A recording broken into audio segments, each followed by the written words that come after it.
Sure. I'm Mark Little. I moved out to California from Connecticut in 1983 to attend the University of Southern California.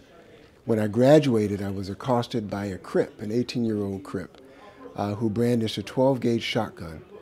And he said, "You better give me $100, at least $100. Well, I was a student living off of peanut butter and jelly, and so I didn't have $100. And so my hands went in the air. He turned the gun around and he hit me with it, thank God, and he didn't shoot me. At that moment, I threw myself to the ground in hopes that he would go away. He didn't go away. He cocked the 12-gauge shotgun and he shot me. The gunshot basically hit my right leg in the main artery and literally blew my leg off for all intents and purposes. And I went from that to 4 months of hospitalization, trying to really pick the pieces of my life up from there. I ultimately suffered a amputation of my entire right leg and had to learn to walk again and to get myself back together and back into life. I actually checked myself out of the hospital after 4 months and just really had to engage and get myself together. And I was so fortunate to have a girlfriend at the time, who is now my wife, who saw me go through all of that, and her level of commitment that stood by me allowed me to be who I am today. So I ultimately went to USC Law School, picked up the pieces of my life. I now walk with a prosthesis and from time to time a stylish cane. And that's that part of my story. I went on from there to start my own law practice, where I did entertainment law, and I represented the likes of Sugar Shane Mosley and others. My father is a Hall of Famer from Denver Broncos. Floyd Little, I actually had the privilege of doing the induction speech for him and presenting him to the hall. And so I'm blessed. And of course, I'm a pastor at the Faithful Central Bible Church. Mm-hmm. I'm a seminarian at Fuller Seminary, now getting a master's in theology. And I'm trying to do it right.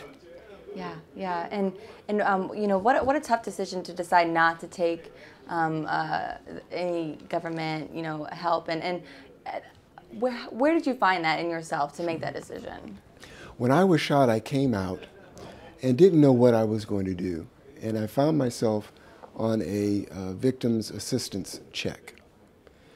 And I was sitting at home, and as soon as I came out of the hospital virtually, after collecting this check while I was in the hospital, I came out of the hospital and I went to work 2 jobs. When I was shot, I was working at the cashier's office at USC, and I was working for Continental Airlines as a counter clerk. And when I came out and found myself sitting at home, it didn't feel right. My mother didn't raise me to sit around. And so I immediately felt the world passing me by. And I firmly believe that we value ourselves by what we create by our own hands.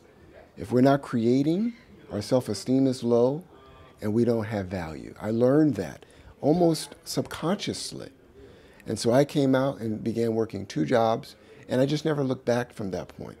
To your question, I think it was just innate. It was a part of my upbringing that you have to work if you want to eat. Mm-hmm, mm-hmm. And so that's what I did. Okay, so you were talking about the border in there and the need for us to not, you know, grant amnesty to all these illegal aliens. Why is this so important within the Black community? Sure. First, I want to say that this is a country built on legal immigration. I don't want anyone to think that I'm anti-immigrant. That's who we all are in some way or another, unless you're talking about slavery, right? Everyone else has come here voluntarily. The problem with illegal immigration is that, number one, this is a country of laws. And if we don't understand that it's a country of laws, the opposite of that is anarchy. And so why is it okay to bend the laws for a particular segment of the population? It's wrong, first and foremost. Secondly, we get to the impact of illegal immigration on a certain community, the Black community in particular. When you have millions of illegal aliens coming in and competing in the workforce, we already have a very large segment of the Black community that has maybe a GED or less, who are competing for low-skilled jobs. That fits the profile of many of the illegal immigrants who are coming over. So it creates immediate competition for a group of people who are already unemployed at twice the national average. Black people are unemployed now at a rate of about 11.3%. Black teens are unemployed to the rate of 38%. Illegal immigration simply pushes those numbers higher. That is not fair. That is not right. When you're in line, what needs to happen is you get to the back of the line, not to the front of the line. That's why illegal immigration is unfair. People talk about it's going to grow the economy. That's hogwash. It's not what the statistics show. What it shows is it's going to hurt a segment of the community, and nobody talks about that. So, you're a lawyer. I'm not sure if you heard the most recent news about Attorney General Eric Holder just announced that he's going to be resigning today, and I just wanted to get your thoughts on him and his legacy within the Obama administration. Well, first I want to say that just as I am proud to have had a black man in the Oval Office, I'm proud to say that we had our first black Attorney General. That goes without question. Unfortunately, when you look at his legacy, it calls into question what he stands for.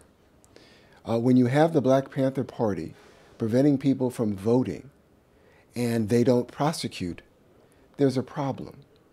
And so I'm not sure why he has stepped down, but there is a litany of things that have happened in this administration, whether it's the Fast and Furious, whether it's Benghazi, and a whole host of things that apparently they think it's okay to obstruct justice and to pick and choose what they choose to prosecute.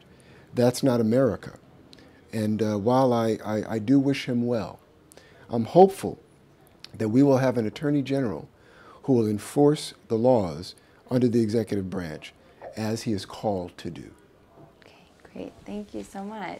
Is there anything else that you wanted to add that I didn't talk about? No, that's good. Nope? Okay. That's good. Did you have anything else? Yeah, if you don't mind, Yeah. ask him about 2016, and you know that Yes. Ben Carson, it was just Yes. reported, his PAC is at $10 million surpassing Hillary, yeah, Ted And Cruz, we and also have everyone. Allen West, who people are talking about maybe. What are your thoughts on Sure. those? I mean, Sure. Ben Carson, Run, Ben, Run is, like, Yeah. Charles just mentioned, the numbers are staggering. Yeah. I mean, what are your thoughts? I can tell you that I've had the pleasure of meeting Ben Carson.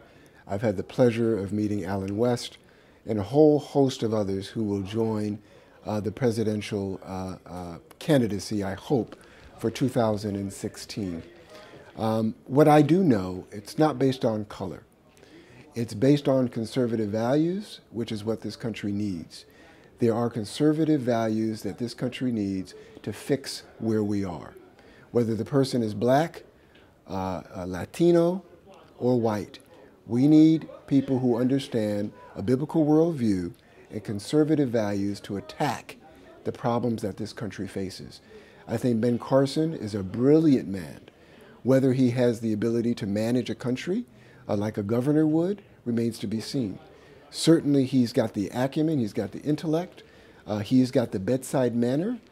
I almost think that Ben would probably want to run as an independent because once he gets involved in the current division within the Republican Party, that might cause him some consternation. He's a good man, he and his wife both. Allen West is as sharp as they come with his military background and the raw deal that he got down in Florida. I consider Allen a friend, and I would support all of them. What I'm looking for is a candidate, male, female, black, Latino, or white, who understands a biblical worldview, not that that's what has to be imposed on the country, but with that comes certain values that this country needs, and that's what I'm looking for.